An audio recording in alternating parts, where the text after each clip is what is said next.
Ang anino sa punong balete. Ang tunog ng kuliglig at kahol ng aso ang bumabasag sa katahimikan ng gabi. May isang matandang babae na nagkukwento sa mga bata sa paligid ng bonfire. Nagsalita ang matandang babae. Huwag kayong lalapit sa punong balete sa dulo ng baryo, may nakatira roon. Isang nilalang na hindi mo gustong makita, lalo na kung magalit ito. Siya ang bantay ng gubat, ang halimaw sa uso. Ang mga bata ay nagkatinginan, ang iba'y natakot, pero may isang binata, si Nico, na hindi naniniwala. Wika ni Nico. Isang kalokohan. Imbento lang yan. Matagal na akong dumadaan sa punong iyon, wala naman akong nakikitang kapre. Nagkatawanan ang ibang kabataan, pero ang matanda ay nanatiling seryoso. Muling nagsalita ang matandang babae. Kapag natawag mo ang atensyon niya, wala nang atrasan. Nagpatuloy ang kwentuhan, pero si Nico ay lihim na nagdesisyong patunayan na mali ang matanda. Si Nico ay tumungo sa puno, may dalang flashlight. Umiihip ang malamig na hangin. Tahimik ang paligid maliban sa kaluskos ng mga dahon. Sigaw ni Nico. Hahaha mga baliw. Walang kapre.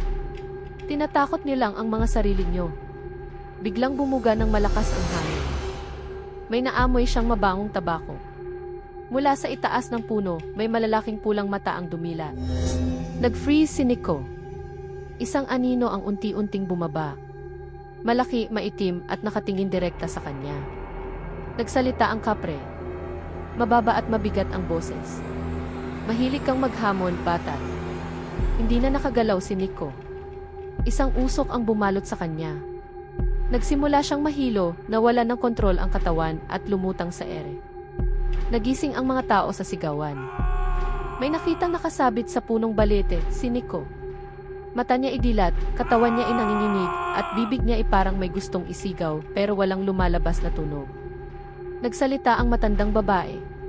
Sabi ko na sayo, huwag mong hamunin ang hindi mo nakikita. Ang mga tao ay nagsimula ng magtakbuhan palayo. Sa tuktok ng puno, may makikitang aninong nakatayo, nanonood, nakangiti at muling humihitit ng tabako.